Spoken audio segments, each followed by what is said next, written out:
Valens Research, Uniform Financial Analytics. Cisco is the provider of basically everything that powers the internet today in terms of switching and everything else. This chart here is a chart that we always come to first whenever you're looking at the Valens Research app to analyze a company, what we call the performance and valuation prime chart. Now, what I'm going to do really quick is I'm going to actually show you something very powerful about this tool. I'm going to turn on as reported data. Right? These blue bars here are the uniform accounting after we make the accounting adjustments, true blue real returns of a business. These orange bars are the as reported distorted orange as returns of a business. When you look at this chart, what you can see already, the first thing that should jump out to you is this top chart here, how wrong as reported metrics are in terms of how profitable Cisco is. Right, Cisco is one of the center tent poles, if you will, of the internet. And yet, even though being this market leader, as reported metrics would tell you this company's return on assets is below 10%. In reality, it's almost 2.5 times higher at 25%. Right? That alone doesn't actually let us make an investment decision, but what it does let us do is understand, holy cow, if we were using as reported metrics, we are so far off in understanding what this company's real business model is and what real profitability is, which will change how we analyze the business in the future. But we don't just look at performance in terms of return on assets, right? The reason why we call this the performance and valuation prime chart is, again, we are very literal people here at Valens. We analyze performance in terms of return on assets and asset growth, and we analyze valuations in terms of valuations relative to assets, if you will, an adjusted price to book asset, which is our valued asset prime ratio, and valuations relative to earnings, right? Our cleaned up version of a PE, which is a value to earnings prime ratio. When we can analyze those data points, we can better understand what's the real profitability of the business and how is the market valuing the company. This last final chart that we have here is what we call TSRR. For those of you who don't know, TSR is total shareholder return. Total shareholder return is simply how much you would make if you own the stock in terms of both cash, capital appreciation, and also any dividend income you have from a stock. The second R, the little r in TSRR, is relative. Relative to what? Relative to the index that's relevant for the company based on where it's located. For this company, Cisco, is based in the US, so we compare it to the S&P 500. When this chart is flat, when the line is flat like it is here from 2015 to 2016, that means the stock performed in line with the market. When it's rising, like it is here from 2017 to 2018, the stock outperformed the market. When it's falling, the stock underperformed the market.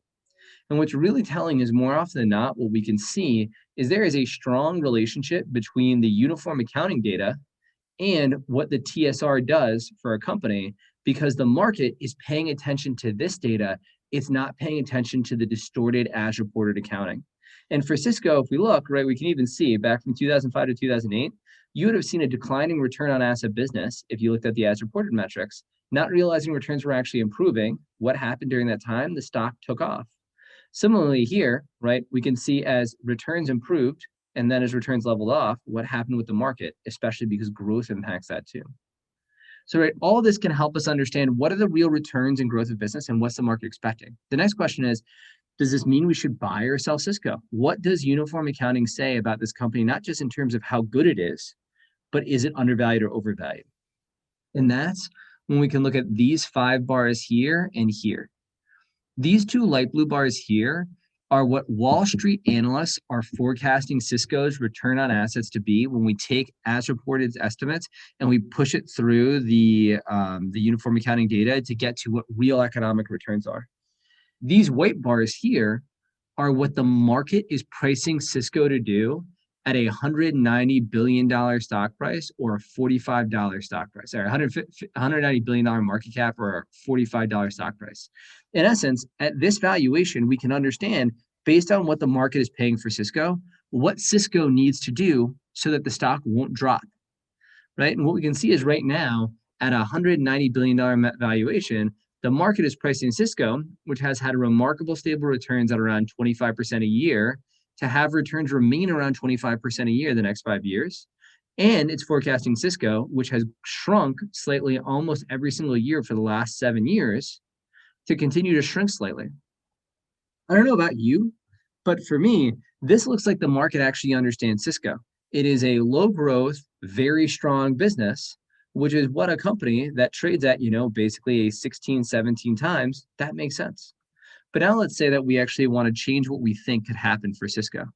What we can do is we can actually put different scenarios in, right? And this is the kind of thing that a lot of our clients use when they're meeting with their investment research team to start to do scenario analysis and understand what a company could or couldn't be worth.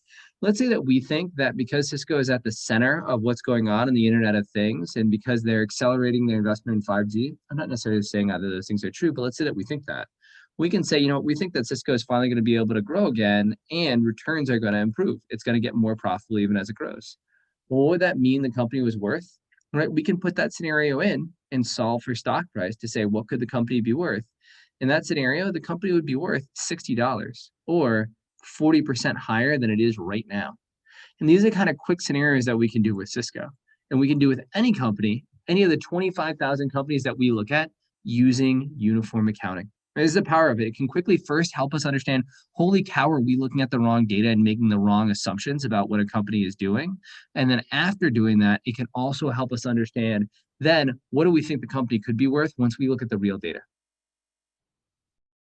Valens Research, the world's leading source for uniform financial analytics.